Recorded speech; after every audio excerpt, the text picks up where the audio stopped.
Hello बच्चों, good afternoon. Combo classes में आपका बहुत बहुत स्वागत है। आज की क्लास में हम लोग पढ़ने वाले हैं इलेक्ट्रिकल कैपेसिटेंस के बारे में। ये हमारा लेक्चर नंबर 6 होगा इलेक्ट्रिकल कैपेसिटेंस से रिलेटेड चैप्टर का। यूनिट सेकेंड का क्लास 12 का ये हमारा लेक्चर नंबर 6 होगा। आज की क्लास हम लोग पढ़ने वाले हैं इलेक्ट्रिकल कैपेसिटेंस। उसमें हम टॉपिक पढ़ेंगे कि अगर एक कोई हमारे पास पैरेलल प्लेट कैपेसिटर है और उसके बीच में पार्शियली कोई डाइलेक्ट्रिक स्लैब रखा है के कांस्टेंट का, तो उस कंडीशन में उस पैरेलल प्लेट कैपेसिटर का कैपेसिटेंस कितना होगा, यही हम लोग कैलकुलेट करके देखेंगे। बात क्लियर है? चलिए तो वीडियो स्टार्ट करते हैं। वीडियो को ज्यादा लंबा खींचते हुए ना हम लोग वीडियो को स्टार्ट करते हैं। है क्या, एक हमारे पास हो गया ये पैरेलल प्लेट कैपेसिटर। ये हो गया पैरेलल प्लेट कैपेसिटर, ठीक है। ये पैरेलल प्लेट कैपेसिटर हमने बनाया। इसमें एक पॉजिटिव प्लेट होता है और इसमें एक नेगेटिव प्लेट होता है। दोनों एक दूसरे के पैरेलल होते हैं और एक दूसरे के पैरेलल के साथ साथ कुछ डिस्टेंस d पर ये सेपरेट होते हैं। d डिस्टेंस पर सेपरेट होते हैं। अगर कहा जाए कि दोनों प्लेटों की एरिया a है और दोनों पर जो अमाउंट ऑफ चार्ज है वो q है। बात क्लियर? इसके बाद क्या कह रहे हैं, इसके बीच में जो t गैपिंग है उसमें d गैपिंग है, उनके बीच में एक t थिकनेस का, कितने थिकनेस की बात कर रहे हैं हम लोग, t थिकनेस का, इसकी कितनी थिकनेस है, t थिकनेस का एक कोई डाइलेक्ट्रिक स्लैब जो है वो पार्शियली प्लेस किया जाता है। और जब पार्शियली प्लेस किया जाता है तो यहां पर इतने के बीच में अभी भी एयर होगा और यहां पर इतने के बीच में एयर अभी भी यही होगा। तो एयर के लिए गैपिंग जो बचेगा वो कितना बचेगा, d माइनस टी बच जाएगा। बात क्लियर है? तो हमने लिखा है heading capacitance of a parallel plate capacitor with dielectric slab between the plates, है ना। जब दोनों प्लेटों के बीच में एक कोई डाइलेक्ट्रिक स्लैब जिसका कांस्टेंट k है जब रखा गया होगा, प्लेस किया गया होगा t थिकनेस का, तो इसका कैपेसिटेंस कितना होगा, ये कितने मैक्सिमम चार्जेस को होल्ड करने की टेंडेंसी रख रहा होगा, उसी की वैल्यू हमें कैलकुलेट करके बतानी है ना।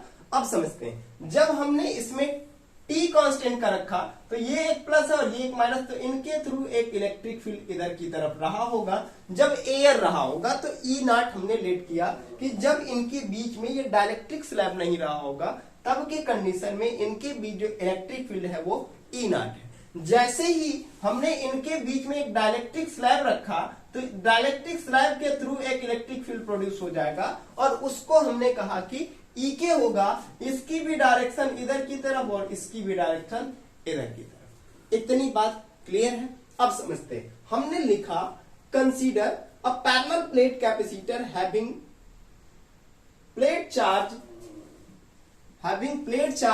Q, plate area A, plate separation D and consider a dielectric slab of thickness T is placed between the plates। और कंसीडर कर रहे हैं कि इन दोनों प्लेटों के बीच में टी थिकनेस का एक डाइलेक्ट्रिक स्लैब रख रहे हैं जिसका कांस्टेंट k है। बात क्लियर है? और क्या कह रहे हैं कि जो t है वो लेस देन d है, यानी सेपरेशन ज्यादा है और पतला सा केवल स्लैब रख रहा है, यानी बीच में भी क्या बचेगा, एयर के लिए गैपिंग बच जाएगा। वो एयर के लिए गैपिंग कितना बचा, d माइनस टी बचा। तो वही हम लोगों ने नीचे वाले में लिखा कि टी थिकनेस में डाइलेक्ट्रिक मीडियम होगा, डाइलेक्ट्रिक स्लैब होगा और D माइनस टी रीजन में क्या होगा, एयर होगा। बात क्लियर? एयर के कंडीशन में प्लेटों के बीच में इलेक्ट्रिक फील्ड E नॉट है, तो E नॉट की वैल्यू क्या मिलेगा, Q by epsilon naught A। ये हम लोगों ने गॉस थ्योरम के एप्लीकेशन में पढ़ा था कि जब दो पैरेलल प्लेट्स हो और उनके बीच में इलेक्ट्रिक फील्ड की वैल्यू कैलकुलेट करते हैं तो कितना आता है, Q by A epsilon naught A आता है। इसी को हम लोगों ने E naught equal to sigma by epsilon naught लिखा था, लेकिन अभी हम इसकी बात यहाँ पे नहीं करेंगे, है ना। Sigma by Q by A को हम लोग सरफेस चार्ज डेंसिटी कहते हैं, इसीलिए हम लोगों ने सिग्मा बाई एप्सिलॉन नॉट इसको लिखा था, लेकिन अभी हमें इससे मतलब नहीं है। जब हम इनके बीच में कोई डाइलेक्ट्रिक कांस्टेंट K वाला डाइलेक्ट्रिक मीडियम रख रहे हैं तब के कंडीशन में इनके बीच में इलेक्ट्रिक फील्ड कितना हो जाता है, E के हो जाता है। और E के की वैल्यू क्या होगा, के एप्सिलॉन नॉट कितना हो जाएगा क्यू बाई ये हो जाता है क्यू बाई के एप्सिलॉन नॉट ए। इतनी बात क्लियर है। अब समझते हैं, जब एयर था उनके बीच में तो पोटेंशियल क्या होगा, electric potential between the plates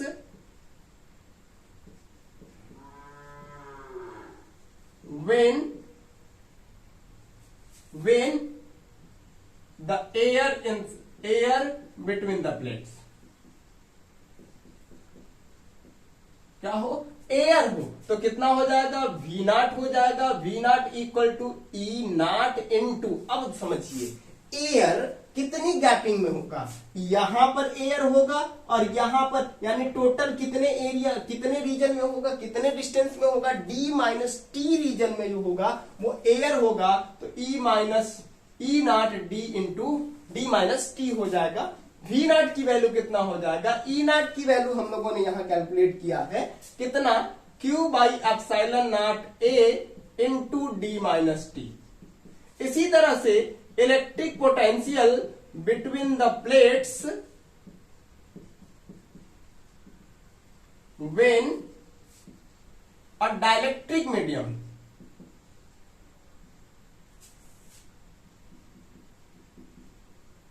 when a dielectric medium is placed between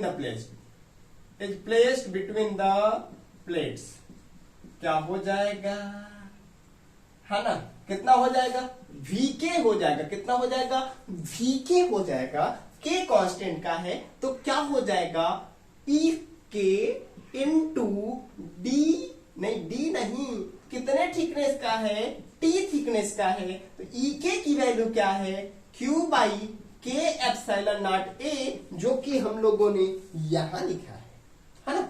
फिर क्या हो जाएगा इनटू टी हो जाएगा, then total potential, then total electric potential कितना हो जाएगा वी नॉट प्लस वी के हो जाएगा, तो क्या हो जाएगा वी नॉट में देख रहे हैं ये Q by epsilon naught common है, Q by epsilon naught A जो है कॉमन है, तो क्या बचेगा ब्रैकेट में डी माइनस टी बचेगा और प्लस कितना बचेगा, यहां से टी और बाई के बच जाएगा। ये हो गया टोटल पोटेंशियल, है ना, टोटल पोटेंशियल। अब हम जानते हैं, वी नो दैट, हम लोग ऐसा जानते हैं कि C इक्वल टू होता है Q बाई V, तो यहां से C इक्वल टू Q की वैल्यू तो नहीं पता है और V की वैल्यू है Q by epsilon naught A और ब्रैकेट में D minus T plus T by के है। यहां से Q से Q कैंसिल हो गया तो क्या बच जाएगा C इक्वल टू बच जाएगा epsilon naught A by D minus T और प्लस टी बाई के। यही क्या हो जाएगा electrical capacitance of a parallel plate capacitor हो जाएगा। बात क्लियर है, इतनी बात समझ में आ गई है ना। अब समझते हैं, क्या समझते हैं, अगर कहा जाए इस क्वेश्चन में कि, अगर क्वेश्चन में कहा जाए कि पूरे मीडियम में इनके बीच का जो गैपिंग है डी, उनके पूरे ही रीजन में क्या रखा हो, डाइलेक्ट्रिक स्लैब रखा हो, डाइलेक्ट्रिक मीडियम लगाया गया हो, तो उस कंडीशन में क्या हो जाएगा, ये d माइनस टी के जगह पे t के जगह पे d रख देंगे तो ये वाला कैंसिल आउट हो जाएगा।